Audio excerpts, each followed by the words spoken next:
कुछ तस्वीरें खींचने के बाद उसे कपड़े पहना दिए। मुग्धा अब तक धीमे धीमे कराह रही थी। राज पलंग से उतरा और खुद भी कपड़े पहनने लगा। ये कहानी पूरी तरह से काल्पनिक है। हमारे पेज को फॉलो कर लेना सेक्सी कहानी सुनने के लिए। मुग्धा का बदन बुखार से तप रहा था, ऊपर से रसोई की जिम्मेदारी। किसी तरह सब्जी चलाई जा रही थी, तभी उसका देवर राज वहां पानी पीने आया। उसने मुग्धा के हाव भाव देखे तो उसके माथे पर हाथ रखा और बोला, भाभी, आपको तो तेज बुखार है। हाँ, मुग्धा ने कमजोर आवाज में कहा, सुबह कुछ नहीं था। दोपहर से अचानक। भैया को बताया? नहीं, वे तो परसों आने ही वाले हैं, वैसे भी बेकार परेशान होंगे। आज तो रात हो ही गई, बस कल की बात है। अरे लेकिन राज की फिक्र कम नहीं हुई थी, मगर मुग्धा ने उसे दिलासा देते हुए कहा, कोई बात नहीं, मामूली बुखार ही तो है। तुम जाकर पढ़ाई करो, खाना बनते ही बुला लूंगी। खाना बनते ही बुला लूंगी। मुग्धा की नकल उतार कर चिढ़ाते हुए राज ने उसके हाथ से बेलन छीना और बोला, लाइए, मैं बना देता हूं, आप जाकर आराम कीजिए। न, लेट गई तो मैं और बीमार हो जाऊंगी। मुग्धा बैठने वालियों में से नहीं थी। वह बोली, हम दोनों मिलकर बना लेते हैं, और वे दोनों मिलकर खाना बनाने लगे। मुग्धा का पति विनय कंपनी के किसी काम से 3 दिनों के लिए बाहर गया हुआ था। वह कर्मचारी तो कोई बहुत बड़ा नहीं था, लेकिन बॉस का भरोसेमंद था। किसी भी काम के लिए वे उसे ही भेजते थे। मुग्धा का 21 साल का देवर राज प्रतियोगी परीक्षाओं की तैयारी कर रहा था। विनय जैसा प्यार करने वाला पति पाकर मुग्धा भी खुश रहती थी। कुछ पति की तनख्वाह और कुछ वह खुद जो निजी स्कूल में पढ़ाती, दोनों से मिलाकर घर का खर्च अच्छे से निकल आता। सास ससुर गांव में रहते थे। देवर राज अपनी पढ़ाई के चलते उनके साथ ही रहता था। जिंदगी में कमी थी तो बस यही कि खुशहाल शादीशुदा जिंदगी के 10 सालों के बाद भी उनके कोई औलाद नहीं थी। अब मुग्धा 35 साल की हो चुकी थी।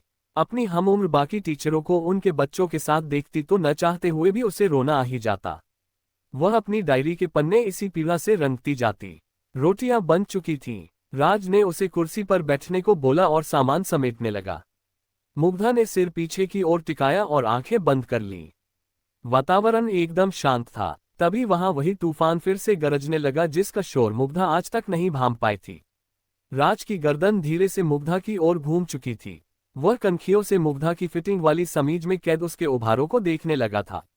मुग्धा की सांसों के साथ जैसे जैसे वे ऊपर नीचे होते, वैसे वैसे राज के अंदर का शैतान जागता जाता। हो गया सब काम। बर्तनों की आवाज बंद जानकर मुग्धा ने अचानक पूछते हुए अपनी आंखें खोल दी।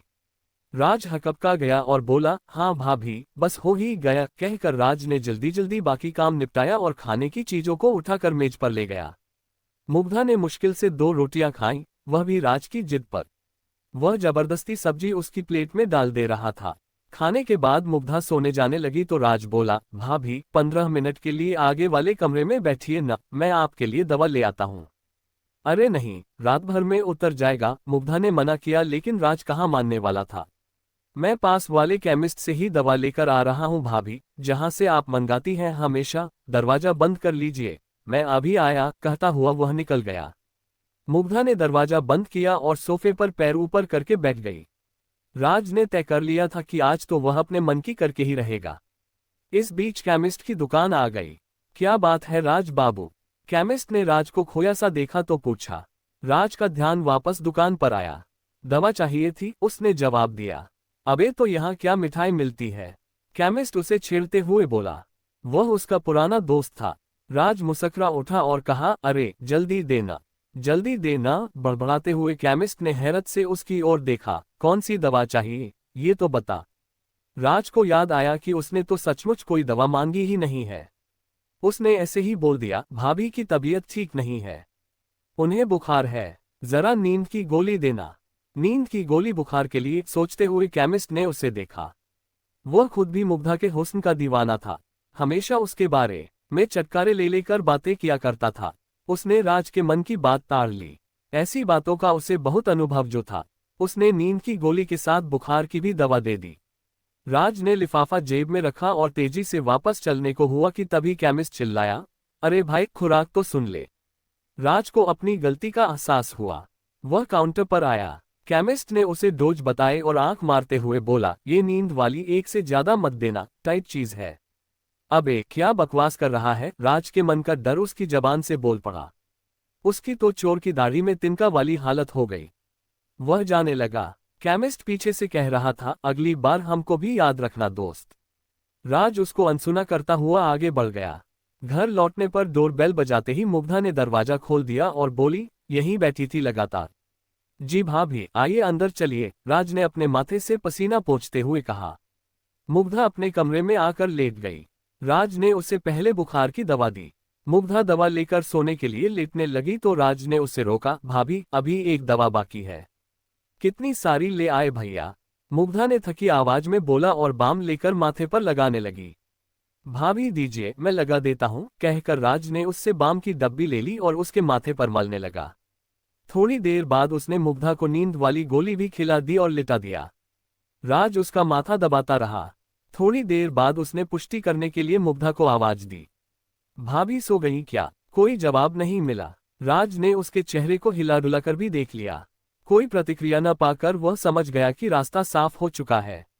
राज की कनपटियों में खून तेजी से दौड़ने लगा। वह बत्ती जलती ही छोड़ मुग्धा के ऊपर आ गया। मर्यादा के आवरण प्याज के छिलकों की तरह उतरते चले गए।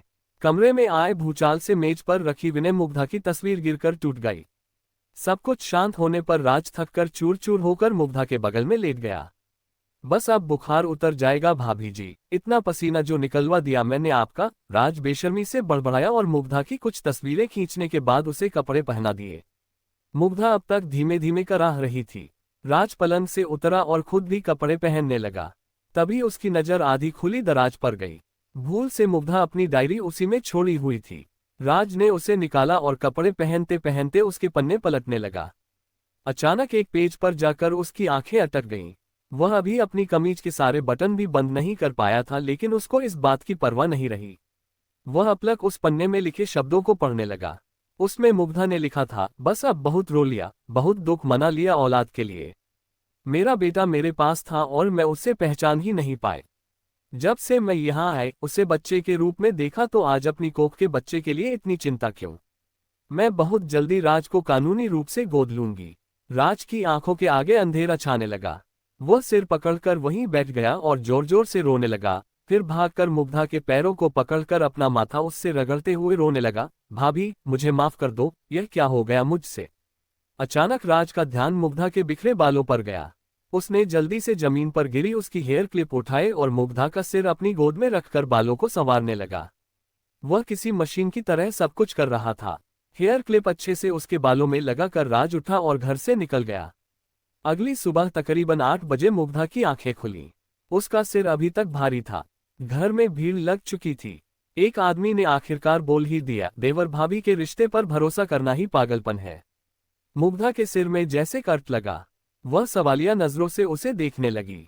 तभी इलाके के पुलिस इंस्पेक्टर ने प्रवेश किया और बताया, आपके देवर राज की लाश पास वाली नदी से मिली है।